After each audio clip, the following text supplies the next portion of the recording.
Doc Raj, well, listen, welcome to Live Your Life with Purpose podcast. I'm excited to talk to you. We've got a lot of shit to talk about. You've done quite a bit. I'm want to wish you, certainly you've had a lot of success, and certainly want to talk about that.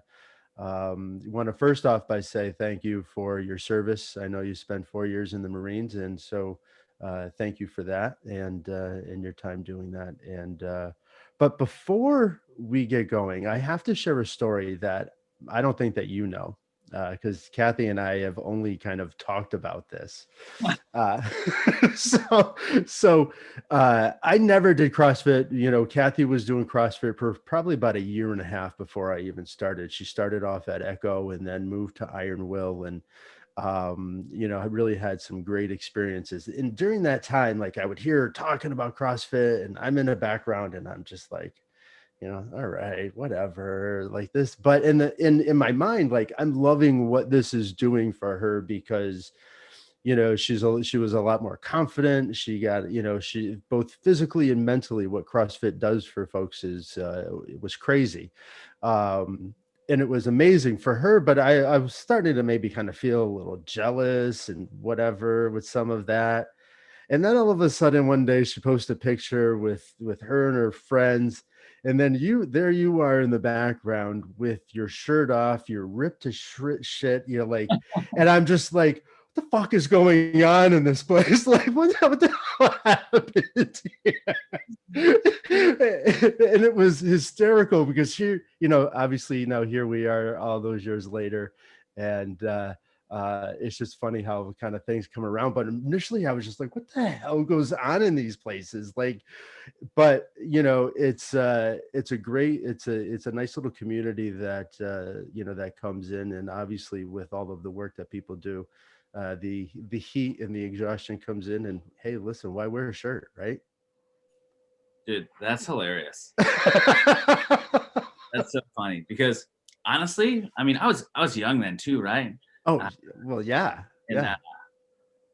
Dude, Because that was people, Iron Will, yeah. Yeah, there's so many people's husbands that like had no idea who I was. They're like, who the is this? They were like, because it became a big part of people's lives. People like come home, like talk about like Roger this or Roger told me that, and they're like, what? Who's this guy? And why are you always like talking about him? Like, just teach your CrossFit, man. But and that's it. But it's not like you were the only one with a shirt off or anything like that. I mean, and listen, certainly as you get more and more comfortable with that, that's something that CrossFit does. I mean, I never would have thought about doing that, but I have. But yeah, like it's amazing what sometimes CrossFit can give individuals. But for me, it was an intimidating place to kind of get into, but that's far from it. I mean, it's really not an intimidating place to go because it's certainly very welcoming to all levels of physical fitness. Yeah. Well, I mean, it's that you don't know thing, right? Like the devil that you know is better than the devil that you don't. It's like there's this unknown when you're going in there and you're like, oh shit, like there's barbells dropping and there's sweaty rib dudes with their shirt off and there's it's loud and yeah, and like there's all kinds of stuff and you're like, oof, is this the place for me? But there's so much that comes from that, right? Like you're talking about like the confidence that it gave Kathy, and like that's just how it affected her life. And that was a lot of it for me. And I didn't realize how much mental fortitude I got from CrossFit. Oh yeah, at a competitive level until I stopped being at a competitive level and I have other things that are a big deal in my life to do, like business, right? Mm-hmm. And I was always just like, you know what, I've got something to do. I don't want to do it. I'm going to do it right now, kind of a thing. And that was really, I realized over time, came back from just doing hard things daily, right? Physically hard things. Like that's how I got to be like a good, that's in air quotes, if it's not watching this, like good athlete, yeah.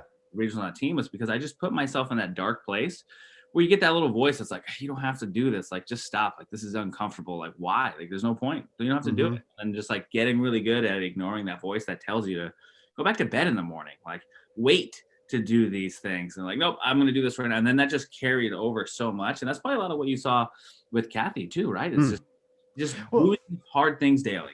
Well, that's it. And then not only that, but she was somebody that would always say, "Oh, I don't have any upper body strength." But then to find her to be able to do these different things, and if we're moving furniture, for her to be like, "All right, let's go," and that, like, that's powerful for somebody, anybody, everybody, to be able to, not have to rely on other people, to not have to just kind of take that away and be like, I've got strength. And listen, as we get older, we lose some of that. So to be able to maintain that, to be able to, play with my nephews and throw them up in the air and not get tired, that's a great place for me to be. But it all comes from that. And I know that. So you stumbled into CrossFit early, right? While you were still in the Marines.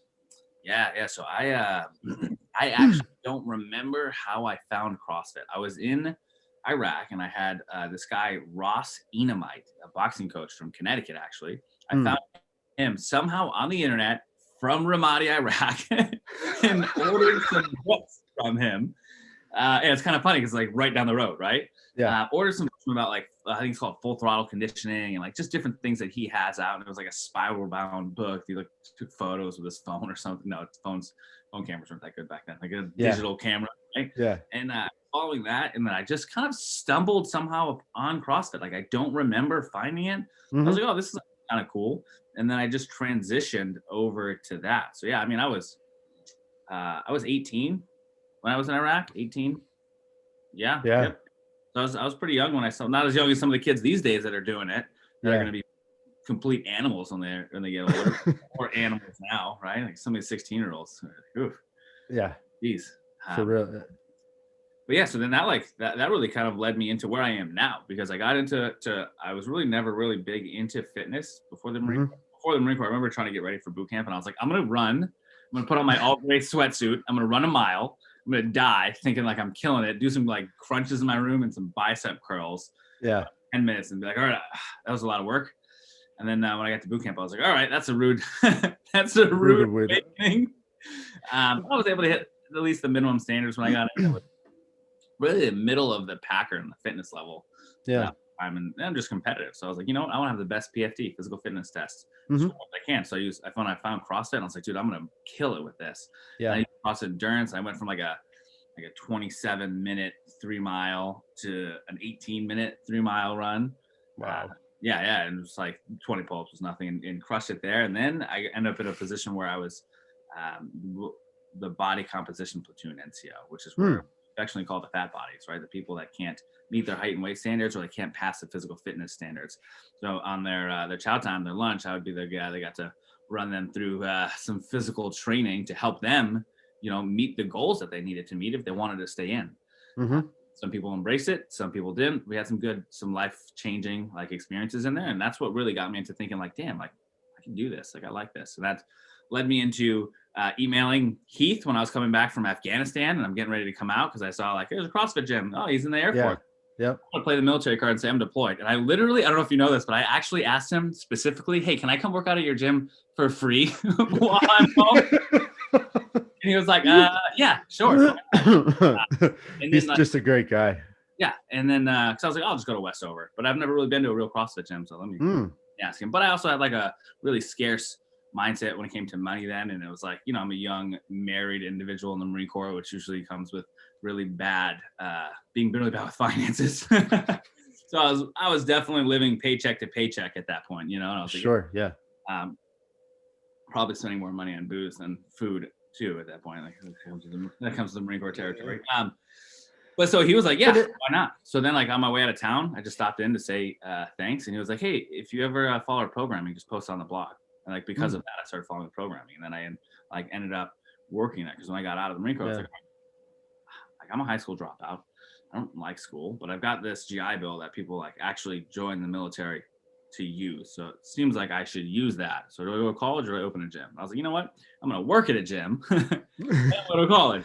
And then like CrossFit, I don't know what to go to college for. CrossFit really is what pushed me into getting into physical therapy school, because that's fantastic. And now one of the things that, for me, that resonates, like, because I was that guy that could never run my 2 mile time during my high school football days. I would have to run it during double sessions because I could never meet my time. But then here I was after my mother passed, committing myself to go run a half marathon, which ultimately led me to go see you because I had a full hip replacement.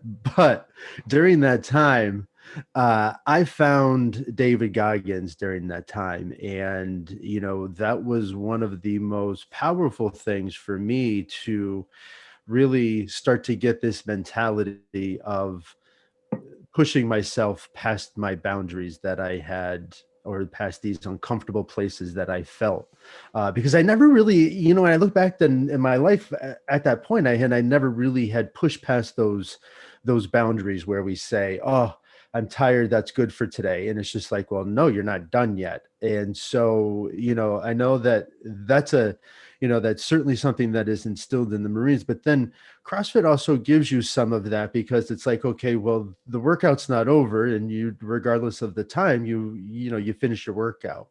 And slowly but surely, you start to see yourself improve and do things that you could never do before, which gives you a mindset of being able to do more than, you did yesterday. Yeah. And I think a lot of that is goes back to the power of coaching and accountability, the power of the group, because I would never do those things. I would have never gotten there on my own, working out by myself. I wouldn't have Yeah. pushed myself. Like when I was training for regionals or competing at regionals, or even just like doing the open or training, like I didn't put myself in any of those positions like for my own benefit. It was like for the power of the team. It was to like give the gym members like something to be proud of, because people love that shit, right? Mm. Like, Hmm. I go to this gym, like there's some badasses here, and like we're out there representing. So like I put myself in that discomfort, not for me, not for my benefit, Hmm. right? Yeah, it was cool to like be on the team and like get recognition, especially when you're young and immature. It's like, hey, look at me sometimes, right? But it's true. This is what it is. Well, yeah, of course. It's also like that was awesome to have a sense of pride, to have people come and be like, that's my gym, and like be a part of that. And you learn a lot of things from being able to kind of turn off a place in your brain of being uncomfortable so that you can push through in business, person, like whatever it is. There are going to be uncomfortable times where we're faced with hard decisions, hard choices. And what do we do with those inflection points? And I really, regardless of whether it's CrossFit or anything else, I think that it's always important for us to continue to explore those points, because then we continue to build resilience when tougher inflection points come in. But if we allow all of these easy inflection points to kind of give way to, yeah, I'll do that. It's no big deal. I'll do that. No big deal. It makes those harder points tougher to kind of push past. Yeah, yeah, absolutely. And I think a big thing that sets successful people apart is their ability to do those hard things, but also to just make the decision, right? Like Hmm. so many people get hung up on, should I do this? Should I not do this? What's the right decision? Let me think about it. And I don't know, like whatever it is, my little ritual is pray to little baby Buddha for the next 37 nights while I sacrifice a goat, and then I'll come to an answer. Like, it's kind of crazy. I talk to a lot of people. It's like just make a decision. Like now, tomorrow, next week, like nothing changes, right? The Yeah. only thing that changes is if you made a good decision, now you're however long behind on that good decision. And if you made a bad decision, now you're however long behind on recovering from that bad decision. And then it's like, Hmm. dude, what's the worst that happens? Like thinking in absolutes, like what is the absolute worst thing that happens? Realistically, nothing is Yeah. bad. Like it's going in your head. Like you want to start a business and it fails, like what's the worst that happens? Mm, You get a job. nothing. Yeah. You go back to doing what you were doing before. Yeah, great. Like, what's the best thing that happens? You change you and your family's lives and everybody around you lives forever for the Hmm. better. Hmm. There's no brainer there.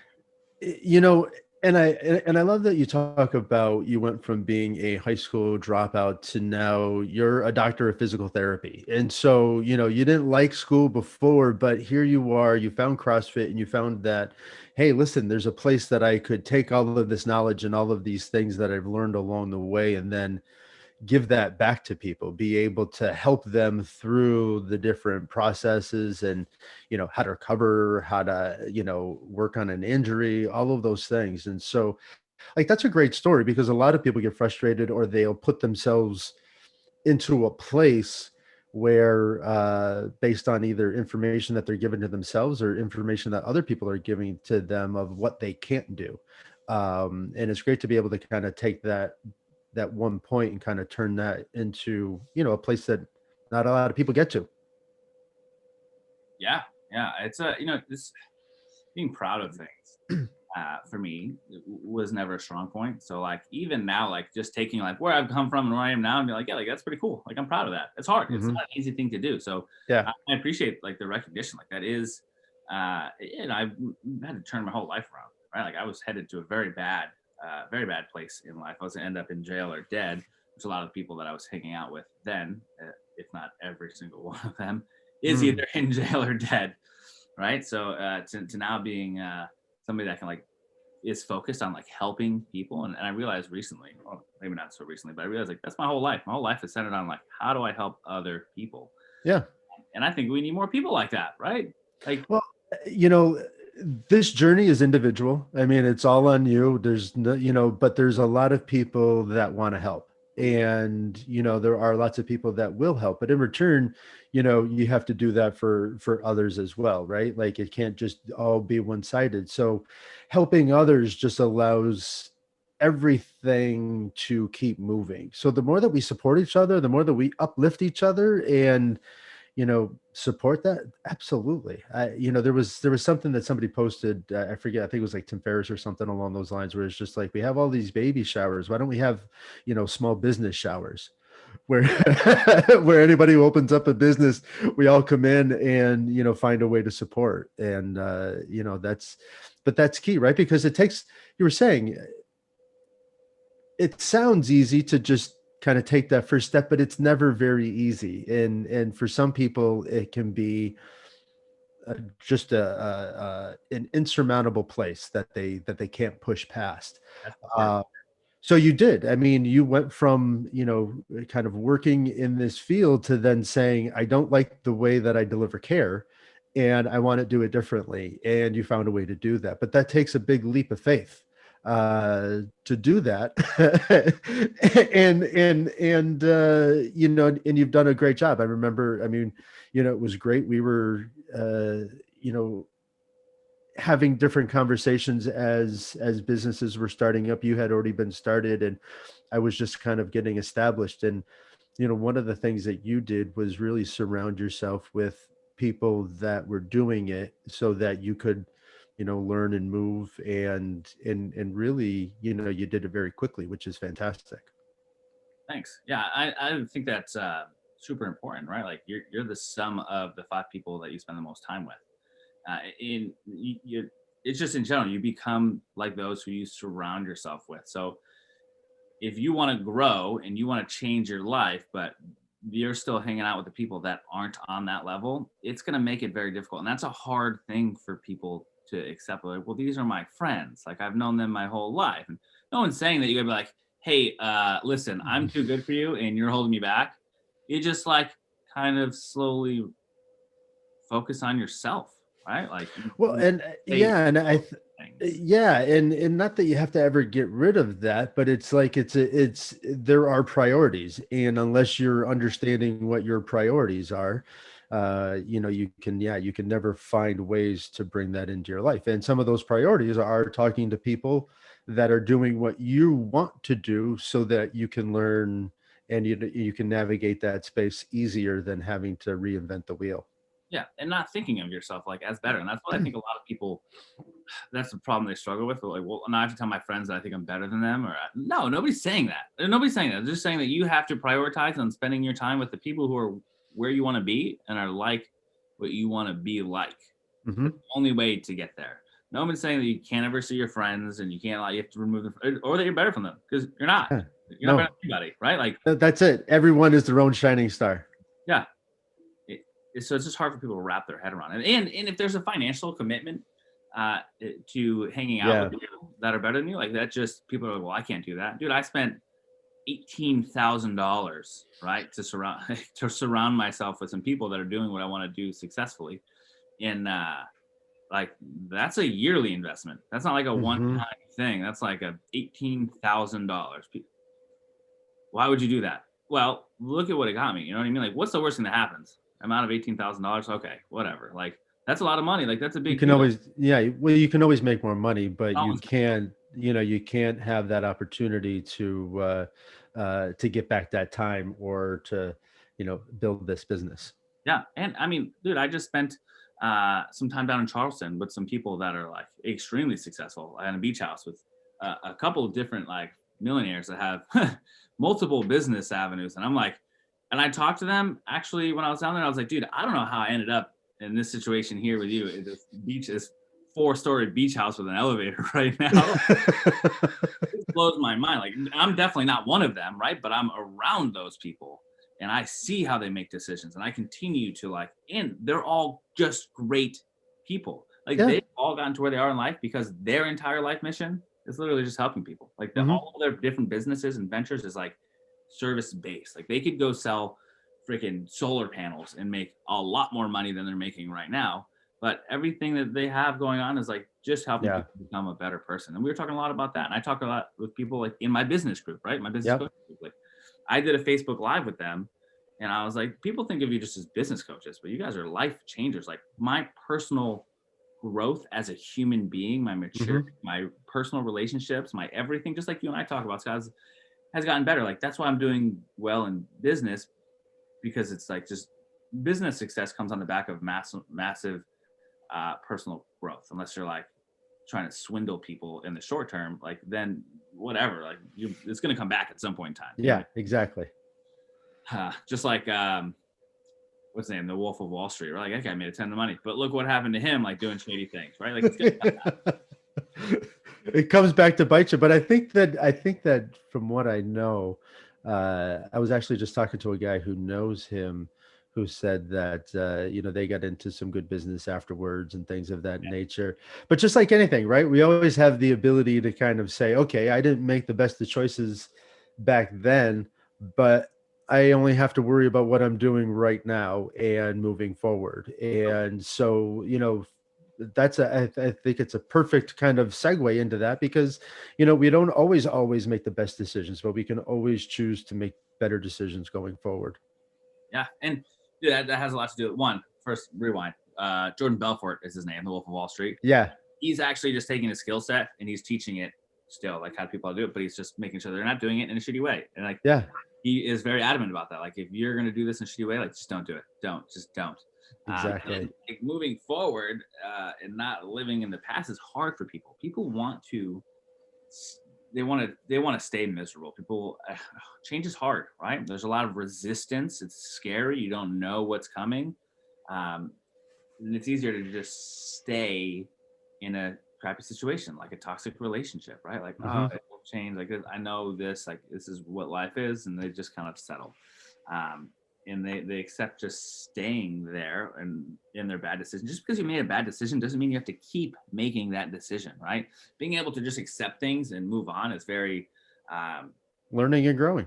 yeah, it's hard. And like, I study this stoicism now, right? And that stuff is, I say study, but I read a lot of it. I don't know if it's pronounced as study. I read it every morning. Maybe. It's still, yeah, so it becomes a study.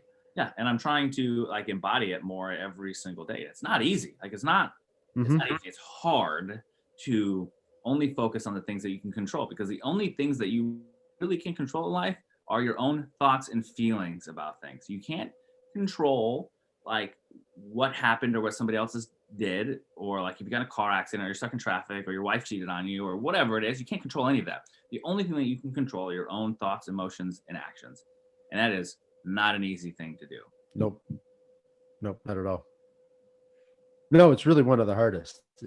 But it's, we don't want to, it takes a lot of time and it takes a lot of effort to work on that. And, but you have to do it. You have to do it every day so that, when you're not acting in the way that you want to act, you're like, oh shit, I gotta reel it back in. And that's it.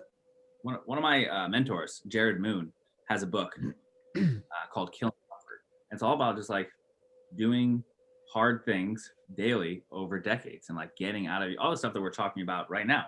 It's just so hard. It's not easy, right? But that's what it is. It's that consistency daily over decades. Or hey, making that decision today was hard. Making that decision tomorrow a little bit less hard, Hmm. right? Until just like CrossFit, like we were talking about earlier, like it's just something that you do. I've got this resistance. I'm exhausted. This is hard, but I'm doing it anyways, just without even thinking about it because this is just what I do Getting up for 5 a.m. workouts was now. brutal. But then you get into this routine and it's an amazing way to start the day that, yeah. And so, but then once you lose that routine, it's super difficult to get back to something. Momentum is a very, very powerful force that we don't give enough credit for, because when you lose it, it's super tough to get it back. Yeah. Yeah. Yep. So I I also want want to. to go ahead. Sorry, I was just say that's why when I set new goals, I track it. Right, like I Mm, set goal, and the average time to create a new habit is 66 days. It's anywhere between like 22 and a little bit over a year, depending on the level of difficulty. But the average mhm. is 66. So every single day, I start my day with writing down like habit, whatever it is, like take a cold shower, day number 32 this morning. Right, like just making the habit and track, Mhm. because what gets tracked what gets measured gets improved. Well, and that's it, because if you just have it in your mind, like, oh, I'm going to make some changes this week to my food, and let's see how things go. And so Monday and Tuesday are going to be great. Wednesday is probably things are going to go to shit. Thursday, you're going to start thinking, oh, I got to get things back on track. And by Friday, you'll be like, oh, I had a smoothie this morning. Everything is good, and I did well. But like, that's not the case. And until you kind of write things down and look at it mentally, what you are going to achieve versus actually what you are going to achieve, or what has happened, going to be two different things. And Absolutely. when you're trying to move the needle, those things are important.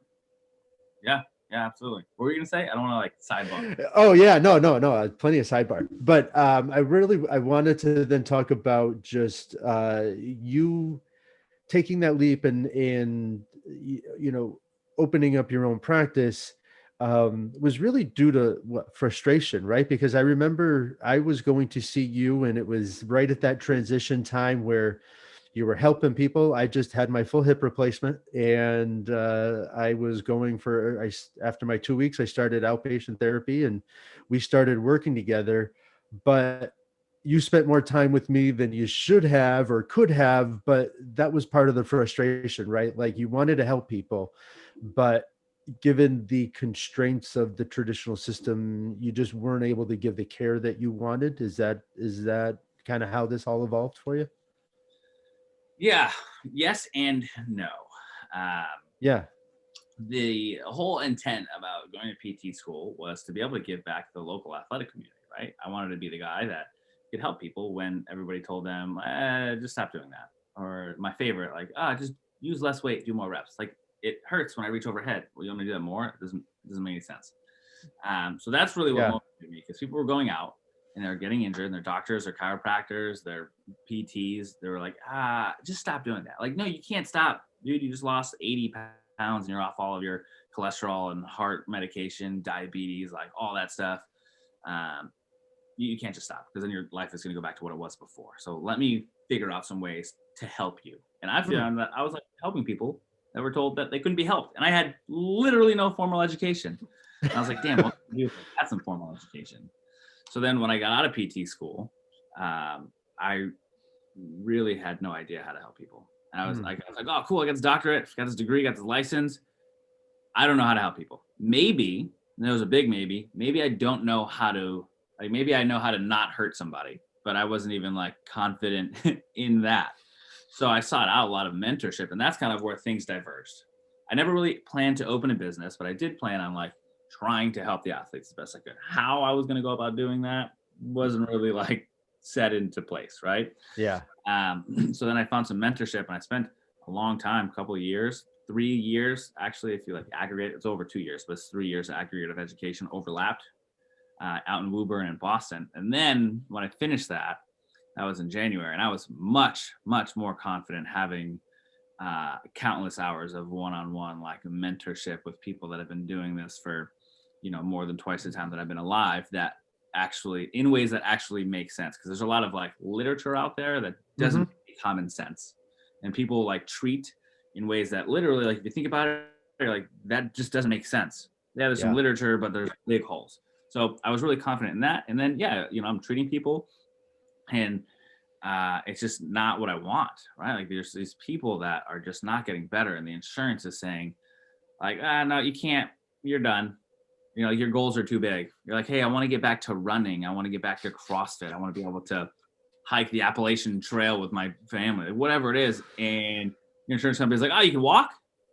Perfect. Yeah, you're good. No more visits. Or like someone tears their ACL and you're like, hey, I'm going to need 20 visits, which is actually way lower than I would ever need. Or I'm like, hey, like, let's see you like 70 visits. And the insurance company's like, you got 16, do what you can. Yeah. And then every couple of visits, I got to ask for more visits, and there's these lapses in care, and people don't get seen for 2 months. And then they get these surprise bills, right? They're paying this $75 copay every visit. And then 3 months down the road, you get a surprise bill for $4,000. And you're like, and then especially if they're my friends, like, I don't know if that happened to you, but like, then people are my friends or somebody that I know. And they're like, dude, what the hell is this about? I'm like, dude, I don't know. I don't deal with that. And that's very, very common. And then it's crazy. Like, yeah, you and I, like, we spent a lot of time together, and I tried to do that with everybody that I could. It's hard when you have 4 patients at the same time, though. And that's like the standard, right? There's some places where you get 30 minutes with a patient, but still, like, that's not enough, right? Like, I spent 30 minutes talking and getting to know somebody and like really digging into like what's going on in your life. Never mind like getting to movement and all of that stuff. So it just, the quality of care was poor. And then like I was having these CrossFitters and weightlifters and people coming to see me, and I'm like, hey, I need some equipment. Like I need a barbell. I need some plates. And they're like, yeah, no. Like, what are you guys getting people back to? I have blood flow restriction that I do here. Like I was the first like in Western Mass to like really bring that in and start doing that. Yeah. And I bought my own stuff for the clinic because they refused to use it. And then they told me that I can't use mine there because insurance doesn't pay extra for it. Wild. Like, what? Yeah. So I just got really frustrated. And, Brittany, my girlfriend, was telling me, and my friend Luke and a bunch of people were always telling me, you should own your own business. And I was like, absolutely not. Like, first of all, insurance reimbursement is terrible. Yeah. Right? Like, I don't want to deal with that. You have to submit things, and like you might get paid, you might not. It could be 6 years later, 6 months later, it could be a year later, it could be you give a whole bunch of treatment and they decide not to pay for it. And yeah, and cash it's unless you're a huge company have cash flow issues like that are horrible. Yeah, absolutely. So then, and like the way that we do business as an out-of-network clinic, right? Or technically it's called non-contracted, but insurance doesn't even use the right words for things to confuse people all of the time. It's non-contracted. We don't have contracts with insurance companies. That doesn't mean you can get reimbursed. If you have out-of-network coverage, right, then you can potentially be reimbursed 60 to 80%. You can use your health savings or flex spending account. And we're actually leaving money on the table doing that, right? Like I could see more patients with insurance, and we could probably make double the amount of money that we're making now if we were to do business with insurance companies and treat differently. But that's not what I want to do, man. I want to give quality care. I want to help people accomplish their goals, dude. I want to help people get back to setting PRs and breaking world records and lifting when they're 80, right? You said something about longevity earlier, something made me think of longevity.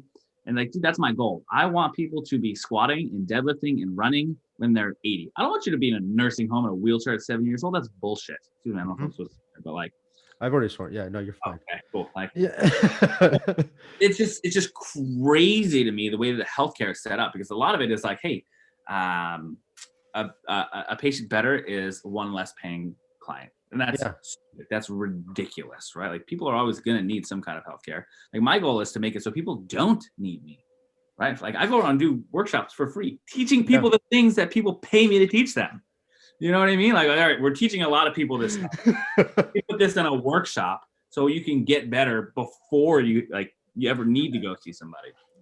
But that's it. And it's really, especially once I started along this journey and then I got hurt from the running, I was just like, okay, well, my goal is just to do this for as long as possible, right? Like after I went through everything with my mother, you know, I had set a goal to just be as healthy as possible for as long as possible. So that's just an overall goal. And now, you know, every year that changes a little bit, but there's still that just that functional fitness of pushing myself to do different things that sometimes are pretty crazy, but also, you know, moving a bar around and doing things so that I continue to have strength so that I don't lose it as I get older. Yeah. Um, you know, and again, I can to just have fun with my nephews and do all of those things. I don't want to not be able to kayak when I'm 70 because I can't lift the kayak into the water. Yeah. Yeah, it's completely unnecessary. I mean, dude, you look around at that age demographic, and there are very different ends of the spectrum. And it has to do with lifestyle choices. You can't turn 65 and be like, well, you can, but it's probably not the best method, right? But I'm going to turn my life around. You can, but you're going to have a much harder time starting at Hmm. 60, 70 years old than if you start at 10, 20, 30. It doesn't matter. Really, there's never too Oh late to yeah. start. Like, if we can help people, a lot of times we see people that have stopped working out, right? They had a healthy lifestyle, they weren't able to get answers. And usually by the time people see us, they've lost countless hours of their life, spent thousands and thousands of dollars, and gotten a huge runaround, right? Hmm. We're Hmm. like, hey, I'm doing all the right things. I got an EMG, and yeah, I got an EMG. I got an MRI. I saw this person. I saw this specialist. Thousands and thousands of dollars. It's been 2 years, and uh, then they've gained 80 pounds. They haven't done anything that they like to do. They can't walk with their kids or their dog or go up the stairs. And it's been like that for 2 years of their life. Like, imagine that. And Hmm. then what we do, like, I wish that we didn't even have physical therapy like in our sign. Like, it's technically not part of our name. It's just Move Athletics. It was like a last second Yeah. decision. Like, maybe I should put that in there, but I wish I didn't, because really we're not physical therapy. It's rehab, right? It's like lifestyle training. But when you think of physical therapy, that's not what we do. Like, you don't come here and get hot packs and ultrasound and massage. I call that a hum job: hot pack, ultrasound, massage.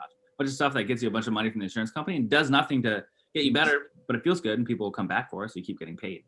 It's ridiculous. Yeah. Um, I totally Yep. lost my train of thought there, but oh, yeah, But you do there. Yeah. we're so much more than just that. Like, people come in, like, we go deep, right? People are like, nobody's ever asked me why this is important to me. Like, I don't care that your knee hurts. I do care that your knee hurts, but I care more about why that's important to you. Yeah. Like, dude, your knee hurts, been hurting for 5 years. Like, why are you getting help for it now? Well, now I can't run. Okay, cool. But like, that's still surface. Like, why is running important to you? Hmm. Oh, because I used to be obese and I'm scared of getting back there, or my parents had a heart attack and I don't want that. Okay, why don't you want that? Well, because I want to be around for my kids and I want to accomplish these goals. I want to do these things and set these examples. And now, like, okay, that's something that we can work with, right? We can help you accomplish that goal. We're going Hmm. to set you up to do that while we address your knee pain. Like, your knee pain going away is like a side effect of helping you accomplish that goal. That's Does it. that make sense? Oh, it's totally sense. So we're always talking sleep, nutrition, healthy habits. Like, yeah, somebody just had their first visit with one of my employees, Amy, earlier, and they're like, "Dude, why is nobody talking to me about this stuff in the last 10 years? 10 years of me dealing with this." I don't know. I don't have an answer for you, right? Somebody else earlier in one of her appointments, they left like in tears because, like, they were just had so much stuff going on, and somebody actually took the time to listen and understand, and that's so impactful and meaningful. And not for the first time, and for her it was 6 years. Like, she has hope. Like, how powerful is that, just to have hope?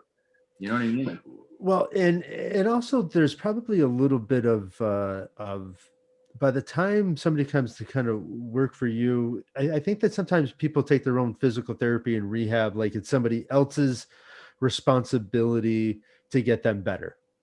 Um, but it's not. It's my responsibility to get better. I'm coming to you for advice and how to make that happen because I don't know how to do that for myself. But you can't do the work. Like if I come to see you and I'm going every week, if I don't do anything outside of that, then yeah, I'm always going to come to see you, yeah. basically.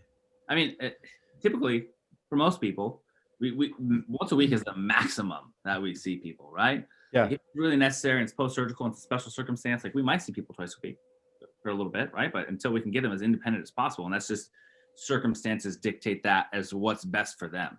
But my Yeah. goal is to give you the tools to stay pain-free, to get pain-free and stay that way long term, right? So you're absolutely right. People want something done for them. People want a magic pill. Like if I had a magic pill, I could charge a lot of money for that. People will pay a lot of money for them to have to do nothing, right? That's why people are like, I'm going to go spend $5,000 on stem cell injections, which, you know, when people were first started doing it, there wasn't like a lot of literature on it. Like, I don't know, like this may work, this may not work, but I'm gonna spend $5,000 because it's something somebody can do to me. And I don't really have to I do, feel better. Yeah. I don't have to do too much. I just have to spend money. Like it's their time, right? Hmm.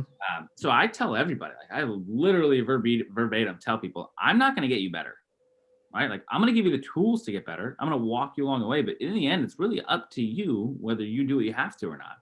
So I set that expectation right up front, like our first initial. I mean, even when people talk to Jess on the phone, right, for their initial Hmm. phone call, if they're chatting with her, like to just see if we're a good fit. Like, first of all, who do you know that takes 20 minutes on the phone with each and every potential client, right, person Yeah. to help to make sure that we're the best fit to them? And then if we're not, we send them somewhere else. Like every single person, even when we allow people to schedule new appointments online, Hmm. we call each and every single person, right? Like, hey, we saw you schedule an appointment. Let's chat before you come in and waste your time to make sure that we are the best place to help you. And if not, we send them somewhere else. Like, that's crazy. Yeah. But it's just good business because again, Yeah, good. that's your reputation. You don't want somebody to come in and feel a certain way, you know what I mean? And so, you want to just do the right thing for folks. And so that pays off, and your transition and or your growth from when you first started to kind of where you're now is really amazing. Hats off. I know when you first started off, kind of renting space from where you were and then kind of moving and now landing up to where you have some great office space that you can kind of do things that you want to. Now you've got a few people that are in the facility as well working for you. I think that's fantastic, Roger. Yeah, thanks. And that again just comes down to like helping people, right? Because for me, it's it's like, how can I be a who for somebody, right? Mm, There's two ways to go about things. You can figure out how to do it, or you can figure out like a who. So I have a lot of issues that I don't know how to deal with, right? Because it's not my strong suit in business, in whatever, right? So I've got a who for the front desk, but in the return, like I'm also changing her life for the better. And these therapists come in and we're able to give them a solution to the problem that every single person that actually cares and wants to work with an athletic population in physical therapy has, right? I had to open my own place because there was literally nowhere to do it. There was mm, nowhere. There really still isn't. Like we're the only place, you know. Um, so yeah. it's great for them not to have to go through that struggle and to be able to say, I don't like these things about my life. Like I'm going to change it. I'm going to be able to, like Amy, right? Like she got her degree in '99 and then she actually got out of the field because Mm, she didn't enjoy the insurance. She's like, this is not what I want to do. So she is a professional bodybuilder competitively. And she did a lot of fitness stuff, right? And then she also likes working with kids and youth athletes. She's got 4 kids and most of them play hockey. 2 of them are goalies. Like it's that's crazy. awesome. Yeah. So she did a lot of stuff like with Shriners. She still like moonlights there in their motion analysis lab where they do really cool motion analysis shit with like trackers, and That's awesome. yeah, it's really cool. So that was like her passion. Like, how do I help kids and like just be with fitness and like help out with rehab? Now she has this place where she can work with kids in fitness doing rehab all together, like literally blending. And like that's amazing to be able to do that for somebody. And then on the Yeah, other side of that, when there's more people here, we can help more people, right? Like if I was still that's it. taking all the phone calls and doing all the scheduling, like that takes my time away from being able to help people. Yeah. And then I can only help people, so many people myself, right? So now we've got somebody else that comes on and is trained in our way of thinking, and everything jives well, and you get the same experience, the same thought process, the same everything Hmm. along the way. Like now we can help exponentially more people, And I'm Love waiting it. for my last student actually to get his license too. to come on, really just by chance, because like, hey, we're going to definitely be hiring by the time like you get your license again, or hiring again. Perfect. And he was like, oh yeah, I can't even like imagine working anywhere else. He's like, I'm dreading, and I was like, oh, cool, like let's just talk about that now then. That's excellent, Roger. So, one thing that I certainly, as a recruiter, I always ask people kind of one question, and so I'm interested for you what this one thing is. But um, even for yourself, you said that it's sometimes hard to kind of pinpoint something or to recognize an accomplishment. But what's the one thing, kind of looking back through all this career and everything that you've done and have been able to do that you're most proud of? um, yeah, that is a tough question. Of My course it is. Yeah. Yeah, really, what comes to heart, what comes to mind, heart, whatever, is it's very personal, right? It's really nothing to do with business. It has nothing to do with any of that. It's the personal growth, right? That's awesome. Yeah. It's becoming the parent that like I wanted to be. It's being more calm, like with my kids. It's being able to build a relationship where they're not like afraid to come talk to me and they're not afraid to make mistakes, right? Like they know that if they make a mistake, like there might be repercussions, but yeah, it's like safe to talk to me, and I'm gonna make sure that they understand what's going on and why, and set them up for a better way of thinking in the future. It's being able to break this trend of like toxic relationships that I've had throughout my whole life, whether that's with family or intimate, relationships, romance. Sure. It's like being able to look at those things and completely turn around the relationship uh, that I have with everybody in my life is this thing that I'm most proud of. Like Yeah. 100%. Yeah. Without that, like, what is the purpose? Like, what is the point? That's fantastic. That's great. I appreciate all that you've shared, Roger. It's nice to, kind of look at an evolution and realize that, we have the ability to change. We have the ability to kind of move ourselves in different directions. And, the more that we talk to individuals who have done that and highlight these things, then the more that it makes it, maybe less scary for somebody else to say, hey, listen, I'm going to try that. And so, yeah, so the more that we support each other, the more that we think about who we want to be and then make sure that we're acting in that capacity. Um, it just makes it just makes it, so much easier. And, so yeah, congratulations on all of it. Thanks, man. Yeah, absolutely. I think you're 100% right about that. It's the power of group too, right? Like knowing that there's a community. If anybody's out there listening to this and they want to like chat with me, dude, reach out. I'm pretty easy to find on Instagram, Facebook, email. Like go to my website, reach out. I'd love to chat like about your life, like whatever it is. Yeah, That's great. excellent.